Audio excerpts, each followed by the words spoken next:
welcome to the second episode of the Pepper Podcast. For those who are returning, welcome back. And if you are new, the Pepper Podcast covers a wide range of spicy events that occur in our daily lives. Two high school students tackle heated topics through discussion. I'm your host, Jay Mehta, and joining me is my co-host, Andy Watanaskunpen. And today's topic will be covering the complex issue of inflation, the housing market, and shortage of workers that have spiraled our economy into chaos. A dollar today would be worth an estimated $2.35 in 2050, according to in 2013 dollars.com. Today, we will be exploring the multifarious issues contributing to the unhealthy economic atmosphere, especially in the US. So, I think the first thing we need to address is the elephant in the room, the thing that has recently, revealed a bunch of economic problems within the US and Hmm. the world, COVID-19. Yeah. So, you can start, Jay. So specifically, right, COVID-19 has spiraled us. Well, it's been a catalyst mainly. That has kind of devastated us. Not really in a way that you'd think, but it's caused like so many supply chain issues that have just it's been difficult to fix, especially in some areas like the meat industry and things like that, where they require tons of workers to be there. Um, it's funny coming from me because I don't eat meat, but there's been tons of industries that require hands-on and they require people to work, and it's very laborious. But with COVID, it's, I guess, prevented that from being the same as it had in previous years, which has caused a lot of supply chain issues, which Mhm. is not good for the economy, of course. Yeah, and I think that the COVID has like it's impacted the supply chain in a way that's mostly short term over a few years instead of a long term effect, which is good and bad. It's good Mm-hmm. because it's not going to be a lingering effect that's going to be affecting us 10, 20 years. It's but it's also bad because it's such a it's such a like issue that you can't get things that you would normally be able to get at the Mm-hmm. normal Mm-hmm. price. Like Yeah. for example, we were looking into getting a new PC, and we did get one, but we needed a new graphics card for a PC. Mm-hmm. And before the pandemic, the graphics cards were the ones we were looking at was $150 at most. But we noticed during and after the pandemic, they increased by like 500%, Yeah. and that's because like the materials Mm-hmm. that were needed to get them to make the graphics card are in such scarce, Mm-hmm.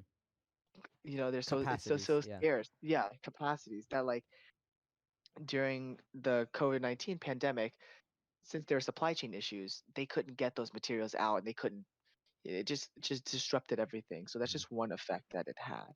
Specifically, also for me too. I had a keyboard that was coming in. It actually Mm. took around 8 months after it was ordered to actually shipped. Actually shipped. No, actually no. It was longer than that. From when it was expected to arrive, which was already 4 months after the pre-order date, it took 8 months to arrive. Specifically because the aluminum was not available, and they were not able to use that for the keyboards, and so it Yeah. kept being having to be pushed, and that was specifically due to COVID. And so it's not just these. It's really everything, but specifically, it's mainly in these kind of tech industries. Um, I guess it's a little bit ironic because like with the whole work from home thing and things like that, it's enabled people in like the software industry to kind of bloom. Hmm. Specifically because it's introduced to the idea that you don't really have to be at work to do work, Yeah. and so it's opened Yeah. a lot of I guess freedom up for some people, but then it's also destroyed the lives of some people as well. So um, like tech firms that need these kind of chips, like chips especially, Mm. and I guess we'll maybe touch on this later, but chips for pretty much anything from cars to graphics cards, like you said with Nvidia, they've been Yeah. short because they haven't been manufactured in the same amount of quantities that they have previously, Hmm. and so it's been with Tesla, Toyota, Ford, um, things like that. It's caused a ripple effect, right? And even more across that, um, it's been especially difficult for the car industry because now that Yes. there's increased demand for cars, right? But we don't have as much being produced, which increases the demand even more, which is driving up the cost of used cars, because the used cars Yeah. are the only thing that's left. And so now we have no more used cars left, no more Hmm. new cars left. And so the price of just your ordinary used car maybe 5 years ago has skyrocketed, you know, Hmm. it's to extensive Yeah. amounts today, which is really bad for our economy. Yeah. And I think what's important to recognize is that the car industry and like the automotive industry and then like software and tech like that, it relies on the mining and quarrying of different materials to create the product, correct? And so what a lot of people don't realize is during the supply chain disruptions, according to whitehouse.gov, Hmm.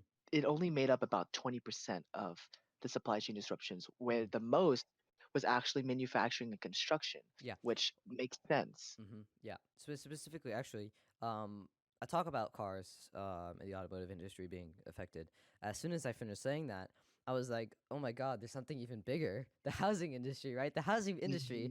If you Yeah, think the automotive industry's been wrecked, I mean, the housing industry is just completely obliterated. I mean, it's really yeah. rough, specifically because all these houses are not being built fast enough because, of course, these things that are being built, these houses that are being built, they require people to make them. And so Yeah. with COVID, and if you knock out an entire crew, I mean that shortens the amount of time mixed with lockdowns, government Hmm. regulations, things like that. So that really destroys the economy there. And we've increased the price of homes so much. And we're Already, yeah. yeah, it's very very bad. I remember seeing somewhere in an article from Morning Brew, um, that the price of housing has increased so much, that's actually, well, not only has it been more than generally the past 100 years, but it's been almost unfathomable to buy. Um, and they've pretty much just gave the thought that if you can wait, you should wait, and Hmm. that's something that should not be, and I like something in the norm, because it's very difficult for people who are maybe just coming out of college, starting their workforce. If they're not even living in big cities, if they're living just in like suburban houses, the price of just buying a house is so expensive, even new or used. Yeah, Um, yeah. it's so expensive that it's not worth it anymore.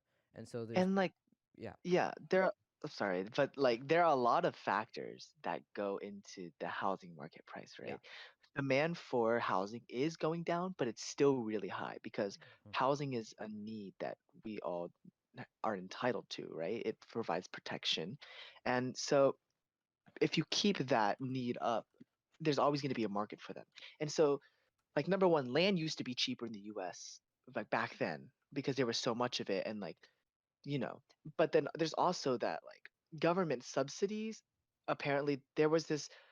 Real estate analysts argued that before government subsidies were a thing and put on the land, housing prices you were actually a lot cheaper. And the argument's that because of subsidies, buyers are able to pay more for a property and sellers are able to charge more. So Mhm. pretty much they can hike up the price as much as they want to. Mhm. And additionally, like one other thing I learned from my economics teacher at school, she mentioned that like I had never thought about. She mentioned that a lot of people were like angry at the Federal Reserves Mhm. because they were directing investors' attention to the housing market Mhm. and to Mhm. property. And like they were, because she said that the Federal Reserves had put this idea in their head that because it's a need and because there's going to be such a high demand for it all the time because people are still going to need housing, it's pretty much an unbustable bubble, right? So like you can invest so much into it and it's a safe thing and it's going to keep going up. You're always going to profit from it. So that positively affects them, Mhm. the upper percent of people who are investing in that and profiting off of that. But it negatively affects people who are just beginning adulthood who need a house, people already in poverty looking for places to stay. And, it's just not the same. Yeah. So actually, it's funny that you say that.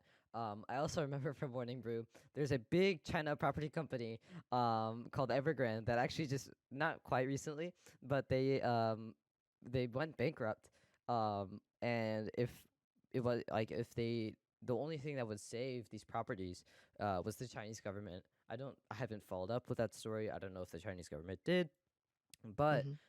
another thing, since the beginning of 2020, the U.S. median home prices list on Realtor.com are up Mm-hmm. 27%, adding Wow. 9.1 trillion to the total of the U.S. Housing market, in just 2021 alone. So this is 2021 data. 2022, we don't fully know yet, specifically because we're in January, but things are definitely expected to, for now, increase because I don't see, Mm-hmm. COVID going anywhere, like anywhere really for now. Um, Yeah. Sadly, and I also don't see, investors continue to invest in things that are necessary. Um, the price of lumber has gone up so much. Price of oil. We can talk about gasoline. Um, Yeah. but Yeah. I mean, there's so much that's going up in price. Um, but there's so much that's also taxing us as well. So we're not gaining Yeah. much, and even we Mm-hmm. can move around a little. I'm gonna talk about like the labor shortage and how people are now raising, I guess, the idea to $15 an hour. $15 an Mm-hmm. hour combined with the inflation rates do not um actually give you anything. You're actually still losing money compared to previous years. So even that Yeah. hike in the value that you get in your financial value, Yeah. it's you're still going to be taxed more, which overall will not give you any extra money, which is truly saddening. I mean, Mm-hmm. and now there are more than 10 million job vacancies in the U.S. within National Federation of Independent Businesses, and which is NFIB, yesterday reporting that a net of 48% of small businesses have job openings that they can't fill, according to CNBC, which is really rough, especially Mm-hmm. because companies, especially in these like mom and pop businesses, Yeah. cannot afford, to give their employees $15 an hour. So there's this big disparity between the mom and pop stores and these big conglomerates that are able to spend $15 an hour on their employees. Yeah. And it's interesting that we've gone to the minimum wage because I've like they haven't raised the U.S. at least federally has not raised the minimum wage since like 2009, Mm-hmm. and it's been at like 725, 750 since 2009. That's 12, like almost 13 years. And if healthy inflation were to keep up, like it's definitely I've seen something that it's the minimum wage is about to increase, but not enough to like form a livable wage. And according to MIT, Mm-hmm. the livable wage Mm-hmm. should be about 1654 in the U.S., Mm. which it's gonna vary state by state. Obviously, a livable wage in California is different from a livable wage in Missouri. So on average, it's about $16.54 per hour, or about $68,800 per year in Mm-hmm. 2019. Um, and just asking for this $15 as the minimum wage is Mm-hmm. still below the average livable wage. Yeah, and we haven't And so even I think reached that's that mark. important. Yeah, exactly. And that's just what we're asking for. Yeah. And that's only recently happened, right? That's only happened in the past 1 2 years, where there's been a shift in the dynamic, in power between the employers and their employees, right? Now it's an employee market, right? It's up to the employees. They have a lot more leverage, um, in today's society, where they're able to prioritize what they need, right? There's been a surge in people taking days off for mental health, which is good. There's been surges of unions. There's been surges of people that are just asking for a livable wage. Yeah. And that's something that's definitely a big issue because they're like the big conglomerates, right? I'm not talking about these mom and pop stores. I'm talking about, your Target, your Starbucks. They've implemented it already. But there's, big stores like Old Navy, which is something you don't really talk about. They charge, or they have Yeah. around 10, 12, which isn't horrible, but again, you get more money other Hmm. places. Um, and there's places that don't even give things in double digits. There's places that still give the minimum wage, and even though they're multi-billion-dollar companies and they make so much money, they can't afford um, money for their employees, which is really saddening to hear. Yeah. And I think that the argument that raising the minimum wage to $15 will hurt small businesses in the US definitely is a valid argument. But I know that the research that I've been doing on my own time has shown that like some options included the small businesses eliminating positions, cutting employee hours, reducing benefits, automating slash outsourcing jobs, or eventually closing down. But I've also read different perspectives that say just raising the minimum wage, since the U.S. is basic, it's pretty much like a capitalist economy, right? Mm-hmm. Like it's based on the foundations Mm-hmm. and ideas of Adam Smith. Increasing that minimum wage would increase the quality of life of workers and increase productivity of the workers. Mm-hmm. So it's kind of like a trade-off. Like you pay them more, but you get that increased productivity because they have better Mm-hmm. quality of life. They have better resources, better food access, better housing access, better everything. And Yeah. so they feel comfortable working for you under those conditions Mm-hmm. because it feels like you care. And it's actually something interesting that you talk about that.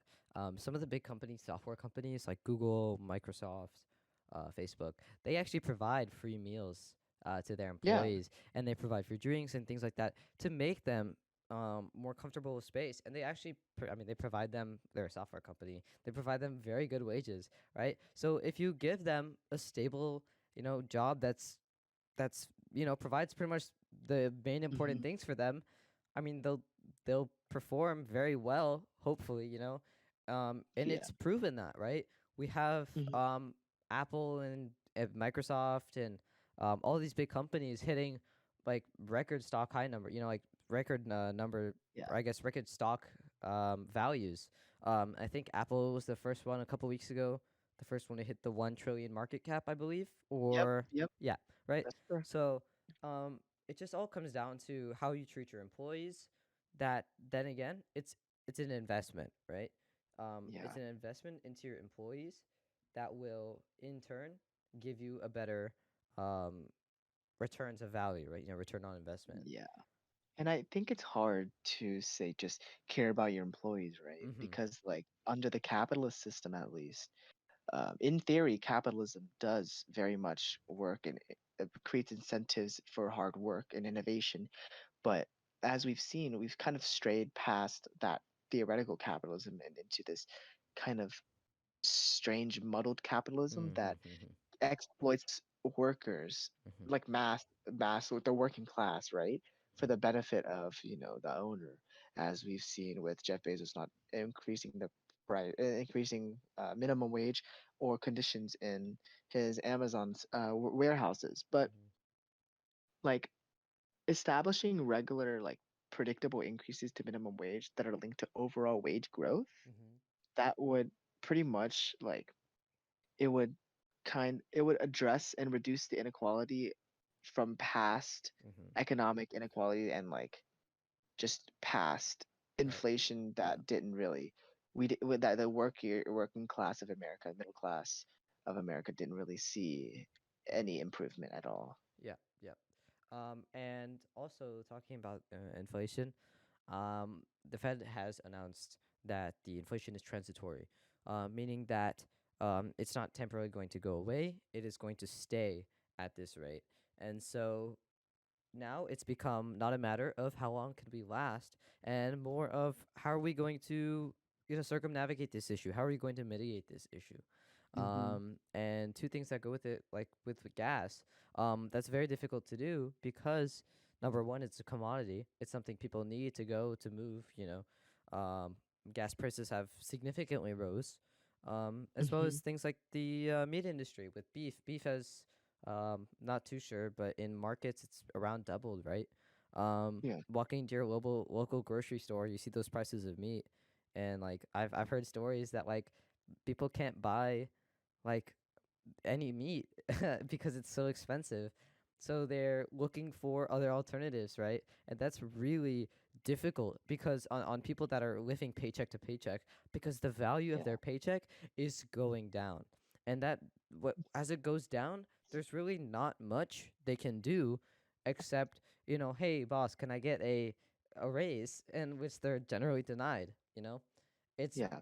it's this perpetual cycle that really Yeah, that won't change is the problem. yeah. Another thing I was reading up about like a month or two ago was instead of raising it to a federal minimum wage of $15, Hmm. have a mandate that states that like you need to have locality based wage system Mm. that's tied to the median wage. So like Hmm. because like $15 say in Tennessee San versus California, Francisco, right? yeah, versus $15 in like Gallatin, Tennessee is vastly different. You The sure? amount the paying power for a dollar in Tennessee is so much greater than that of California. Yeah. So I think that if we require states, cities, towns, whatever, to establish locality based wages, Hmm. which is tied to the median wage, so it Yeah. doesn't disproportionately impact lower cost areas negatively. Hmm. Hmm. Yeah. And also, I guess that is an alternative, right? But people have created their own alternatives in a more rebellious kind of way, um, because like again, if the Fed's running out of money, what they can do is just print more, right? And that just causes more inflation. And so people have like I guess it's not been recent; it's been quite a while, but it's only recently got popular about Bitcoin and how um, Hmm. the value of it is determined upon it's generally like a stock. However, there's only limited quantity of it, so the value is the value. You know, like once it runs out, it runs out. Of course, there's a vast amount of it, but eventually, like the question is, will Bitcoin be the mainstream? And for now, I mean, the value has increased, but it's just it's too volatile in my opinion compared to the U.S. dollar. For now, things can change. I can't predict the future, unfortunately. So um, I guess it's just a waiting game. But Yeah. it's it's kind of interesting to see how people are taking matters into their own hands, um, because generally, you know, there's not much people can do when it comes to um, high government issues that like inflation, things like that. Like we don't generally have a say in what's going on because we are just the people that provide the general economy of our societies. So Hmm. um, we leave those big decisions up to the Fed and the people we elect for our representatives and our senators to try to advocate for us. But things just aren't going so well for us. You know, we're Yeah. stuck in this loop of continuing inflation, continuing high like increases of prices, and nothing is really slowing down for now. Which is Hmm. the issue of the question of like, how are we going to slow this down? Where it's not a Yeah. matter of stopping it. How are we going to mitigate this? And there's just no full answer to that, right? Yeah. And like if we can't really predict the future in something like another COVID pandemic or disease or natural disasters that causes economic downturn like that we've seen in the past few years. It's like we've even though COVID has come on the scene and seen prominence in the US early 2021, March, April, we've still seen the effects now, right? Yeah. Even though like COVID has been a known thing, there's vaccines. Like recently, it was confirmed that the inflation rate was about 7% where we live right now. 7%. That is insane because the Per normal year? healthy inflation rate, yeah, right now at least, like it's predicted. It's right now it's at 7%. Like if you Here? go to the grocery store, Really? yes, Oh yes, my god. it's usually 1 to 3%, but it's 7% now. That That's is an insane amount that's because like you go to crazy. the grocery store, right?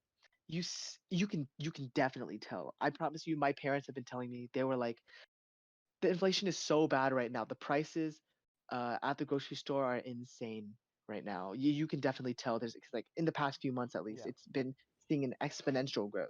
I think the realization for me was when we went to Chipotle and the prices changed, so we were confused. We are like, "Why is it going up?" And then they're like, "We're raising the prices a little bit for inflation." Hmm. And I was like, "What?" Hmm. You know, like Yeah, it really hit when you go to the just like the places that you normally go. Or I mean, I don't go to Chipotle every day, right? But going to like the grocery store and seeing the price of yeah, milk increase and seeing the price of bread increase, you know, the yeah, commodity of items, right? And these things that you just see generally every day increase in price is just kind of off-putting. It just looks odd, kind of thing. And that's Hmm. where it really hits. Yeah, and it's not just COVID that affects the economy, right? Yeah, There's multiple multitude factors. hundreds. Yeah. Yeah, there's multiple factors that go into it, but COVID is definitely a big thing that plays into it.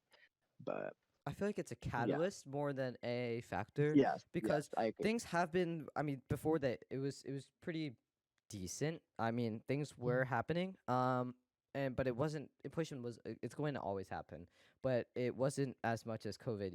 Because COVID, I guess the virus can, when it infects people, it forces them to quarantine because of infection, like fear of infecting other people. And so once you create this, um prevention of spread, right? And you have to constantly quarantine people, you're destroying the labor force that you need to constantly produce these items. So these yeah. items are the amount that you're producing is decreasing while the demand increases, and it just creates a spiral down effect. We've seen so many restaurants, and businesses, small businesses in 2020 and 2021, go out of business, or just close down temporarily or even permanently, because they just Hmm. can't afford it. Um, it's really bad to see, um, but like there's not a whole lot we can do to again stop it, but mitigating it. Um, I feel like, I mean, COVID first of all is a different story, right? People are already taking Hmm. those, I guess, like prevention protocols into place and things like that. Yeah. But economically, try to be financially responsible. And this sounds weird coming from me, um, because I am a high schooler, but being financially responsible and saving your money will work out in the end. Like investing your money Hmm. into something long term, as old as bonds or something, like something very stable, um, Hmm. that will not go anywhere, can slowly make you money. Putting it in interest, and we've seen record low interest rates, by the way. um, Yeah. my checking account's interest rate is like 0.001%.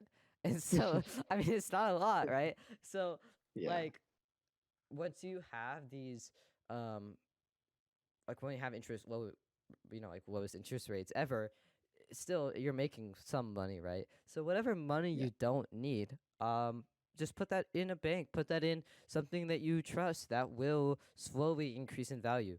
um Yeah. and it'll just make money for you for free, really, Hmm. because you're not using Yeah. it anyways, you right?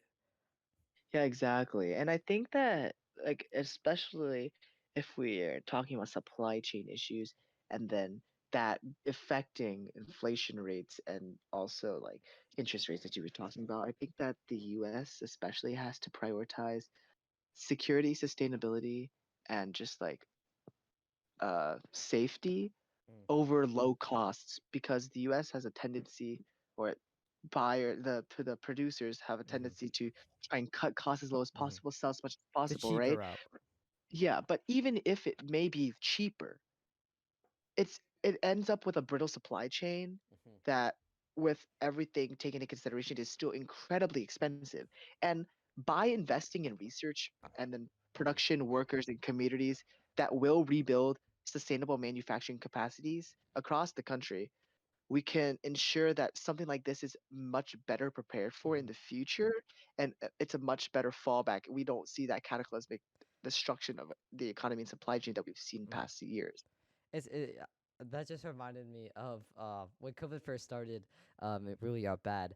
There's the CEO and founder of this K95 mask company, Hmm. that was warning people for like a decade, being like, there will be a time where these masks will be necessary, and we didn't produce enough of these, um, and like there will be um a scarcity of these because people are going to panic buy, and there won't be enough to distribute to people. And so he constantly warned people for years and years, and nobody listened to him. And then when COVID hit, everything happened exactly like he said. Yeah, And he was like, yeah. he was like, I was right all along, kind of thing, which he was. I mean, just people don't listen to him. And Hmm. something like, again, this ties back to education, right? It's good to educate the general population of things that are very important, right? I really like how the state of Tennessee is requiring students to take personal finance um, as a Mhm. for to graduate, or at least my county, they're requiring Yeah. us to take personal finance to graduate, which is something that's very good because it teaches kids at a young age about the importance of money because they never teach us how to do taxes or things like that.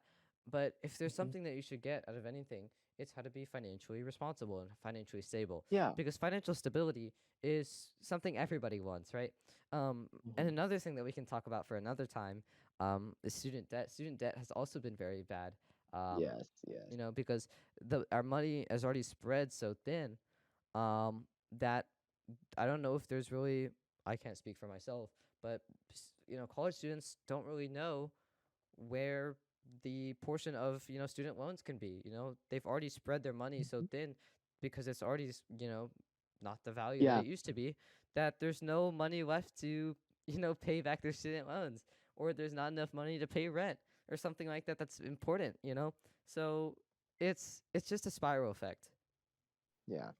And I think that, uh, as you said, the importance of a personal finance and economics class is definitely that you can be financially be in that financial mindset and be financially responsible and sustainable.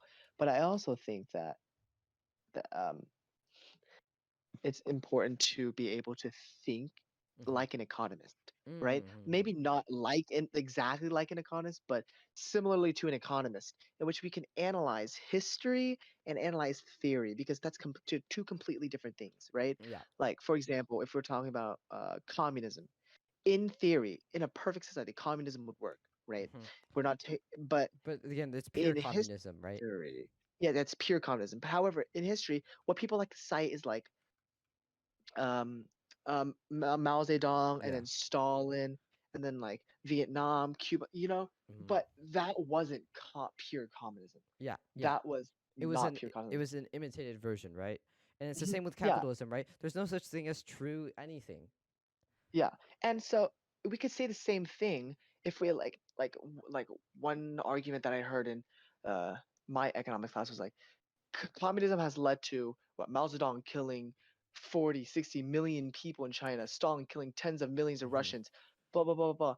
But you could also say that capitalism led to US slavery, like enslavement of Hmm. African people. It leads to mass murders of people, civilians in the Middle East. It leads to mass Hmm. starvation. It you can do the same thing for both sides, right? Hmm. And there isn't, and I think it's really important, that goes back to my previous point, that it's really important to be able to think like an economist and to have these fruitful dialogues with people who may not really agree with your Hmm. economic opinions. But yeah, like I said, it's really important that we have those conversations, especially us as adolescents. Yeah. Um, uh, Going off what you said about Mao Zedong and Stalin, both of those were related to actually industrialization, right? The Great Leap Hmm. Forward with Mao Zedong and the 5-year Hmm. plans, I think it's what it's called with Stalin, were using these millions of people to industrialize, and that's Yeah, mostly what killed these people. It wasn't yeah, necessarily the idea of communism. I mean, communism, interpreted by Stalin, was very brutal, right? But yeah, what killed these many people was mostly these 5-year plans and the Great Leap Forward, and it was less of the actual acts of communism. At least yeah, that's in Mao Zedong's case. Stalin's is a different story. But again, like you said, we can never have, or what I said, we can never have any true anything, right? It's all up to an yeah. interpretation. And so far, right now, America is in more of a moderate capitalism, but we've seen a Hmm. more, with recent generations, a more socialist movement. And Yes. so the socialist movement will also, as these generations get older, will change the not only economic structure but the political structure of our country. Yeah. And what main socialists are pushing, and Bernie Sanders is not young, but Bernie Sanders pushes for universal health care. And universal health care, um, is expensive, right? Mhm. Um, Yeah. is it's very expensive. So it's not necessarily the fact that it's a horrible idea. It's the fact of where will we pull that money from, um, Yeah. and so it's just it's going to be we cut something here and we add something here, right? So how are we going to allocate these funds um, for something that's new? And that's what's the main issue in our society. Yeah.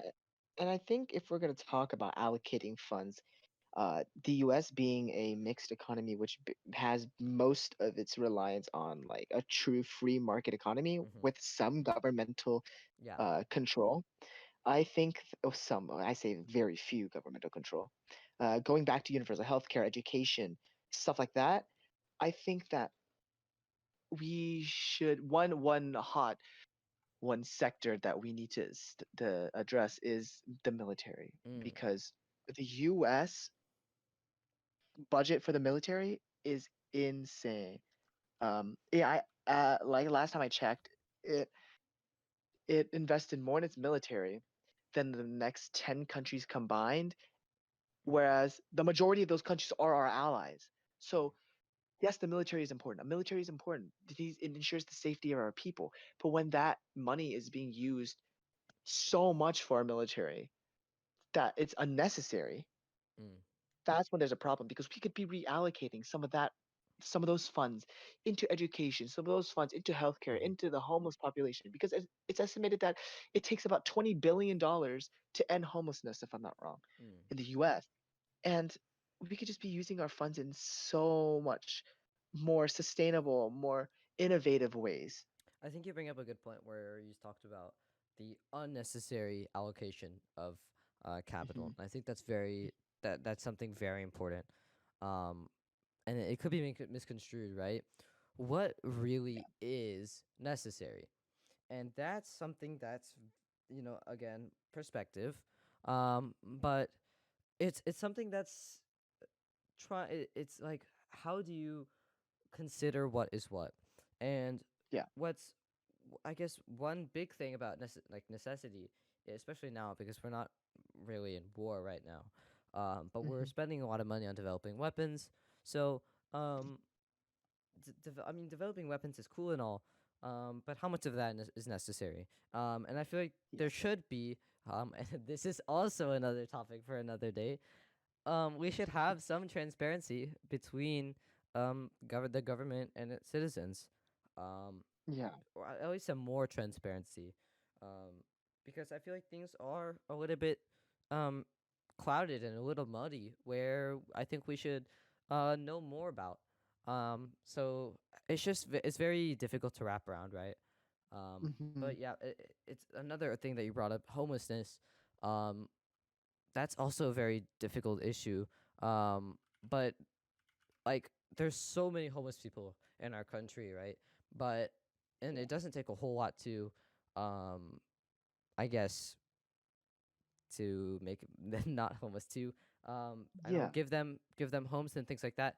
There are places or things in place to prevent that, but it's still there's still you see so many homeless people that it's not you question um the efficiency and the efficacy of how well it works. The system's not Hmm. very um it's not very stable. Yeah. And I feel like COVID is something that really brought that into account and showed how fragile not only the supply chain was, not only inflation, how it could skyrocket, not only the housing market, but really of how our entire society revolves around money, right? Yeah. So the, the Yeah. the value of money, everything about that doesn't really matter in the circumstance of economy, right? Our entire economy and how the society has spent it, how the society has used it, has been changed completely because of COVID-19, and I feel like that really has shown us a lot more, and is something. I Yeah. guess it brought the idea that we can change a lot about our society, Mhm. which is important.